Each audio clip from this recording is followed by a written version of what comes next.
Vai tu gribi nopelnīt vairāk? Vai tu gribi pārdot vairāk? Ja atbilde ir jā, tad man tev ir jautājums. Kāds ir tavs plāns? Kā tu plāno to izdarīt? Varianti ir ļoti daudz un dažādi. Tāpēc mans jautājums tev, kā tu plāno pārdot vairāk? Es tev piedāvāšu vairākus variantus. Numur 1. Tu vari sēdēt un cerēt, ka tevi esošie klienti nopirks vairāk. Šomēnes sāks zvanīt un vienkārši pirks vairāk nekā līdz šim. Otrs variants ir sēdēt un cerēt, ka tevi ieteiks kādam citam un viņi pie tevis atnāks un nopirks.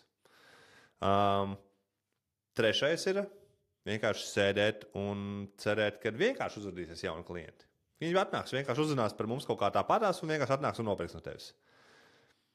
Tie 3 varianti. Nav pārāk labi, es tā pieļauju, vai ne? Jo cik prognozējumi ir šādi varianti? Necik, vai ne? Tas, protams, var notikt. Jā, var jūs kāds ieteikt, kāds atnāks. Ja? Arī esošie klienti var pasūtīt vairāk, tad šie varianti nav vispār necik prognozējumi un uz viņiem nevar paļauties. Patiesībā, draugi mīļie, ir tikai viens veids, kā mēs varam pārdot vairāk. Un tas ir veikt konkrētas aktivitātes, lai pārdotu vairāk. Un tagad tu, kurš skaties šo video, man tev ir jautājums. Kāds bija tavs šī mēneša mērķis? Kāds bija tava pagājušā mēneša mērķis? Un te es runāju par mērķi pārdošanā. Kāds bija tavs mērķis? Precīzs cipars. Un ja tu uz šo nevari atbildēt, un tava atbilde nevajadzētu būt tādai, ka kompānija mums prasa tik un tik, ja? Kompānija mums prasa tik un tik. Nē, man vienalga, cik prasa tavu kompāniju. Man ir jautājums, kāds bija tavs mērķis? Un šeit es gribu, lai ir konkrēts cipars.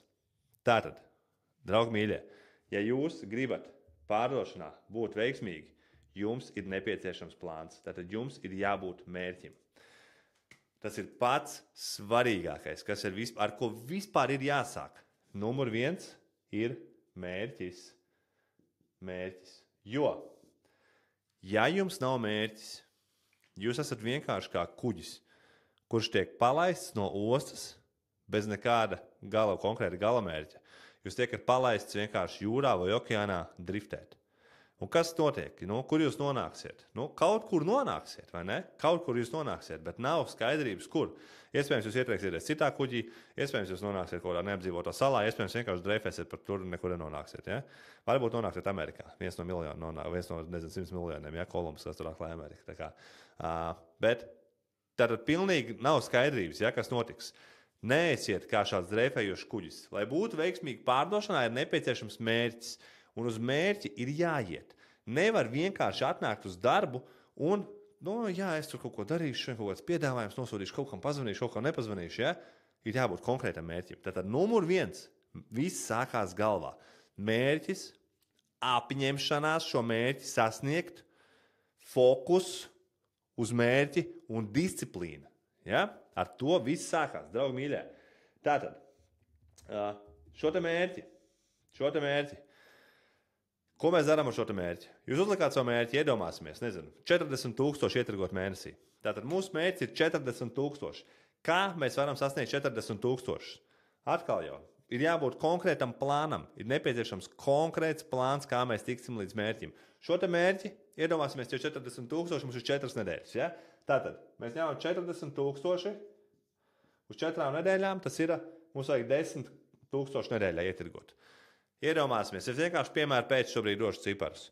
Ja 10,000 nedēļā, ja jūs zināt, ka jums vidējais darījuma lielums ir 2,000, piemēram, ja? Tātad, ja jums 2,000 ir vidējais darījuma lielums, jums ir nepieciešams noslēgt cik? 5 darījumus. Ja? Tātad jums nepieciešams nedēļā 5 darījumi. Lai sasniegtu 5 darījumus, ja? Tātad, ko mēs darām šobrīd? Mēs šobrīd esam to saucamo reverse engineering. Ja? Mēs sākām ar mērķi. Mēs zinām, kur mēs gribam nonākt. Un tad mēs skatāmies, kā mēs tur nonāksim. Ja? Mēs mēģinām saprast saprotamus soļus, saprotamas aktivitātes, kas mums ir jāveic, lai nonāktu līdz mērķim. Tātad, 10,000 nedēļā. Nedēļā, lai mēs dabūtu 10,000, mums vajag pārdot 5 klientiem. Lai mēs pārdotu 5 klientiem, cik mums ir jāaiziet uz tikšanām? Un te ir ļoti svarīgi tas, ka jūs zinat savus datus. Ja jūs nezināt savus datus, šo te būs grūti izdarīt. Jums ir jāzina savi dati. Tātad, iedomāsimies, kad, lai noslēgtu 5 darījumus, jums ir jāaiziet uz, piemēram, 20 tikšanām. Ja? 20 tikšanām, tātad jūs noslēdzat 25% 5. Ja? Tātad tas ir 20 tikšanās nedēļā. Ko tas savukārt nozīmē? Kā jūs tiekat pie 20 tikšanām nedēļā? Ja jūs zināt, kad jums ir jābūt 100 sarunām. No 100 sarunām jūs sarunājat 20 tikšanās. Tātad, lai sarunātu 20 tikšanās nedēļā, jums ir jābūt 100 sarunām. Bet, lai dabūtu 100 sarunas ir tad, kad jūs izsakat par piedāvājumu tikties, ja jūs runājat ar klientu. Jums ir jāveic iespējams 200 zvani. Jo no 200 zvaniem 70 nepacels, 30 nemaz nevarēs runāt un nesanāks saruna. Un no beigās no tādiem 200 zvaniem jums būs tikai 100 sarunas. Lūk, tātad, un šito te mēs sadalām dienās. Tātad tas ir dalīts 5, 40 zvani dienā. Tieši tik vienkārši, draugi mīļie, tā ir matemātika. Pārdošana ir spēle un matemātika, ja? Bet ir svarīgi tas, ka jūs zinat savus ciparus. Jūs zinat savus ciparus un tikai tad jūs šo varat izdarīt. Tātad, lai dabūtu 40,000 mēnesī, patiesībā tas viss ir tieši tik vienkārši, ka jums ir jāveic 40 zvanu dienā. Ja jūs veiksiet 40 zvanus dienā, tie būs 200 zvanu nedēļā. No 200 zvaniem nedēļā jums būs 100 sarunas. No 100 sarunām jūs sarunāsiet 20 tikšanās, no 20 tikšanām jūs pārdosiet 5, no 5 pārdotiem jūs ir 10,000 nedēļā. Nedēļas plāns ir izpildīts. Tas nozīmē, kad, lūk, formula. Un šis te ir tad saprotami, ja? Jūs esat uzlikuši mērķi, jums ir skaidrība, kā tur nonākt. Un tad ieslēdzās disciplīna, ka man tas ir jādara katru dienu neatkarīgi. Šodien es veicu 40 zvanus. Ja man nesanāk 40, es veicu 30, tad rītā es veicu 50. Man ir jādabūna 20 tikšanās šonadēļ. Punkts. Tas ir mans mērķis. Es tur eju, neskatoties ne uz ko. Lūk, tāpēc ir svarīgi sākt ar mērķi. Jo, ja jums nav mērķa, jūs vienkārši ienākat un vienkārši driftējat po ofisu. Jums nav ne mazākās jausmas, ko jūs darat, kāpēc jūs darat un vispār, kur jūs ejat. Ja? Labākajā gadījumā kaut ko pārdot, kaut ko nepārdot, kaut ko ietirgo vai ne. Bet mindsetam nākot uz ofisu ir jābūt tādam, ka tev ir klapas uz acīm, es eju pēc 40,000. Tātad, ko es gribu pateikt, draugi mīļie? Tam nav jābūt obligāti ietirgotājiem. Ja? Atkarībā no jūsu sfēras vai jūsu darbošanās, tie var būt, piemēram, vienkārši te varētu būt nevis 40,000, bet, piemēram, 20 jaunu līgumi. Vai kaut kas tāds, bet tam ir jābūt izmērāmam. Ja? Kaut kādam izmērāmam rezultātam. Vai nu ietirgotājs, vai jauni līgumi, vai jauni klienti, vai kaut kas tāds. Lūk, un tātad 9 stundas. Lielākoties Latvijā mēs visi strādājam 8-9 stundas. Ja? Tad šo laiku jūs pavadat ofisā. Ja jūs šo laiku pavadat ofisā, tad man ir lūgums. Jūs jau šos 9 stundas esat noņēmuši no savas ģimenes, no vīriem, sievām, bērniem, draugiem, draudzenēm, mamām, tētiem, ja? No hobijiem. 9 stundas, kuras jūs pavadat ofisā. Tad kā būtu, ja mēs šīs stundas izmantotu maksimāli efektīvi? Maksimāli efektīvi un izspiest no viņām labāko, ko var izspiest. Jums neviens neliek strādāt papildus dienas, jums neviens neliek strādāt papildus stundas. Tās stundas, kuras jūs jau tāpat esat ofisā. Nogriežat tās pauzītes, nogriežat tos hihihaha, nogriežat tās kafijas, pīpēšanas, vispārējo socializāciju. Izmantojot viņas produktīvi, uzliekat klapas uz ausiem un nofokusēties uz mērķi. Ejiet pēc tā mērķa un izmantojot tās stundas liederīgi. Un jums nebūs jāstrādā papildus, un jums nevajadzēs strādāt brīvdienās. Jums neko vairāk neprasa. Izmantojiet tās stundas, ko jūs jau esat ofisā liederīgi. Un jūs būsiet pārsteigti tas, cik daudz jūs varat sasniegt, ja jūs tiešām produktīvi strādāsiet 9 stundas. Jūs jau tāpat esat prom no ģimenēm, jūs jau tāpat esat prom no visiem. Kā būtu, ja jūs veltītu tās pašas stundas, tās pašas dienas, bet pelnītu 2-3 vairāk? Tikai tāpēc, ka jūs vienkārši darat to, ko jums vajadzētu darīt. Jūs savu dienu aizpildat, nevis vienkārši esot aizņemti, bet reāli ar aktivitātēm, kas jūs pietuvina mērķim. Tas ir tas, ko es gribu nodot. Pārdošanā ir jāsāk ar mērķi. Mērķis.